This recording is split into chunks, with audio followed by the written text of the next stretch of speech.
নমস্কার, কেমন আছেন সবাই? আশা করি সবাই ভালো আছেন, সুস্থ আছেন। আমরাও সবাই ভালো আছি। আজ বুধবার আর এখন বাজে সকাল 6:30। আর আমাদের সকালটা শুরু হয় চা দিয়ে। তাই চাটা আমার খাওয়া হয়ে গেছে। তারপরে বাসি কাজ করব। তাই তার আগে বিছানাটা একটু ঝেড়ে পরিষ্কার করে নিচ্ছি। একটা ঘরের বিছানা আগে পরিষ্কার করে নিই, আর একটা ঘর এখন করব না, কারণ আমার ছেলে এখনও ঘুমাচ্ছে। তো ওই ঘরটা পরে করব। বিছানাটা পরিষ্কার হয়ে গেছে। এবার আমি বাসনগুলো সব বার করে কলতলায় রেখে দেবো। রেখে একটুখানি পরে মাজবো। তার আগে গ্যাসটা পরিষ্কার করে নিতে হবে। গ্যাসটা নোংরা হয়ে গেছে। গ্যাস পরিষ্কার করে নিয়ে কিছু কাজ করে নিয়ে তারপরে আমি একবারে বাসনগুলো মেজে ফেলবো। আমি আজকে তাড়াতাড়ি বাসি কাজটা সেরে নেওয়ার চেষ্টা করছি, কারণ একটু পুজোর জোগাড় করতে হবে। একটু ষষ্ঠীতলায় পুজো দেবে আর একটু পুকুরে পুজো দেবে। আর পুজোটা দেবে আমাদের পাশের বাড়ির বৌমা। আমাকে বললো, কাকিমা একটু জোগাড় করে দেবে? আমরা ঠিক আছে, জোগাড় করে দেবো। বলে, তাহলে আমার সঙ্গে একটুখানি যাবে ষষ্ঠীতলায়? আমি একা একা সব নিয়ে যেতে পারবো না। আর ঠিক আছে, যাব। তো তার জন্য একটু তাড়াতাড়িই করছি, কারণ আমার এই বাসি কাজ সেরে নিয়ে তারপরে স্নান টান করে আবার ও জোগাড় করে দিতে হবে পুজোর সব। তো আমি গ্যাসটা প্রায় আমার মোছা কমপ্লিট হয়ে গেছে। আর কালকের জামা কাপড়গুলো একটু শুকায়নি, সেগুলো আর একবার মেলে দিয়ে আসবো ছাদে। তো ছাদ থেকে এসে তারপরে বাসনগুলো আবার মাজবো।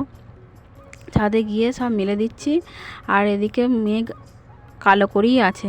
তো আমি ভাবছি যে আজকে আবার মেলে দিচ্ছি, এক্ষুনি কি বৃষ্টি আসবে? দেখলাম না, এখন বৃষ্টি আর আজকে সেরকম হয়নি। আমি জামা কাপড় শুকোতে দিচ্ছি, আর নিচে থেকে একজন দাদা দাদা করে ডাকছে। তো দাদা তো নেই, তাই আমাকেই যেতে হলো দিদিকে। গিয়ে দেখছি যে ওই আমাদের পুকুরে মাছ ছাড়বে, তাই মাছ নিয়ে এসছে। তো আমি মাছগুলো দেখলাম, একটু মাছগুলো বেশ একটু বড় সাইজ আছে, সেইগুলো পুকুরে ছেড়ে দেবে। আমি ঠিক আছে, ছেড়ে দিন। ও বাড়িতে মেজদা আছে, মেজদাকে ডেকে নিন, তো দিয়ে পুকুরে মাছ ছেড়ে দিন। তো আমার স্নান হয়ে গেছে। স্নান হয়ে পুজোর জোগাড় করতে চলে এসেছি। আর 2-3টে আমার নৈবেদ্য হবে, কারণ একটা ষষ্ঠীতলায় যাবে, একটা পুকুরে, আর একটা ছোট্ট পাড়া নৈবেদ্য করেছি, সেটা পুকুরে ভাসিয়ে দেবে। তাই মানে জলে দিয়ে দেবে নৈবেদ্যটা, তাই জন্য 3টে হয়েছে। তো আমরা এইখানে চলে এসেছি ষষ্ঠীতলা। এটা আমাদের ষষ্ঠীতলা। আর এই যে পুজো হচ্ছে, এর পাশে বসে আছে বৌমা। আর বৌমা ছেলের জন্যই পুজো দিচ্ছে। তো আমাদের পুজো ষষ্ঠীতলায় হয়ে গেছে। এবার পুকুরে চলে এসেছি। পুকুরে এই যে পুজো হচ্ছে। আর এই যে সেই পুকুর, এই পুকুরে এমন কি আছে? এই পুকুর হচ্ছে আমাদের পঞ্চানন ঠাকুরের পুকুর। আর এটা এখানে বাউন পুকুর নামেও সবাই জানে। তো আমাদের কোনো শুভ কাজ হলে আমরা এখানে পুজো দিই সবাই, পাড়ার গ্রামের সবাই। আর পঞ্চানন ঠাকুর থাকে পুকুরের একদম ওপারে। পরে একদিন দেখাবো। আর পুজো হয়ে গেছে, তাই আমি রান্না বান্নার দিকে চলে এসেছি। আর আলু দিয়ে বরবটি দিয়ে তরকারি চাপিয়েছি।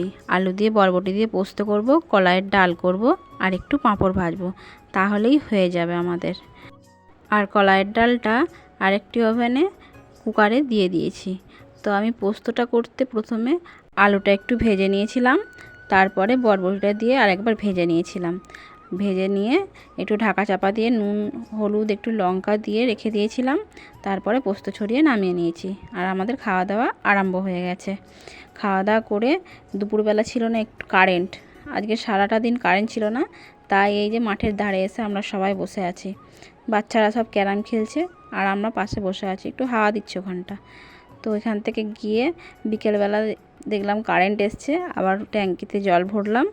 ভরে অনেক বাসন হয়েছিল, কারণ ট্যাঙ্কিতে জল শেষ হয়ে গেছিলো। তো আমি সকাল থেকে বাসন মাজতে পারিনি, অনেক বাসন হয়েছিল, সেসব মাজা হলো, মেজে শেষ করলাম। আর একটু যাব ফার্মে। ফার্মে গিয়ে দেখবো ছাগলগুলো ঠিকঠাক খেয়েছে কিনা। আর এখানে পাটের উপরে উঠে বসে আছে বাচ্চাগুলো, সব খেলা করছে ওরা ওদের মতো। তো আমি একটুখানি ফার্মে এসে বসেছি। এবার ফার্মের ভিতরের দিকে যাব, গিয়ে দেখি ছাগলগুলো ঠিকভাবে খেয়েছে কিনা। আর এখানে পাট পাতা ঘাস সব ছড়িয়ে আছে, ওরা খেয়েছে, ওদের পেট ভরে গেছে।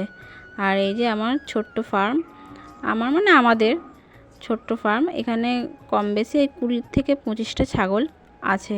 ছাগলগুলো সব খাওয়া দাওয়া করে শুয়ে আছে। দেখি লম্বু কী করছে। লম্বু এই যে সামনেই দাঁড়িয়ে আছে। আর এদের সব পেট ভরে গেছে, তাই চুপচাপ শুয়ে আছে। এবার আমি বাড়ি চলে আসবো, কারণ সন্ধে দিতে হবে। চেঞ্জ করে সন্ধে টন্ধে দিয়ে আবার চা করব। তো আমার সন্ধে দিয়ে চা নিয়ে চলে এসেছি। এবার ভাতও চাপাতে হবে, ভাত চাপিয়ে আবার ভাবছি কি রান্না করব। ও বেলাকার পোস্ত আর ডাল তো আছে, তো পোস্তর বড়া ভাজি, তো পোস্তর বড়া ভেজেছি। তো সবাই ভালো থাকবেন, সুস্থ থাকবেন।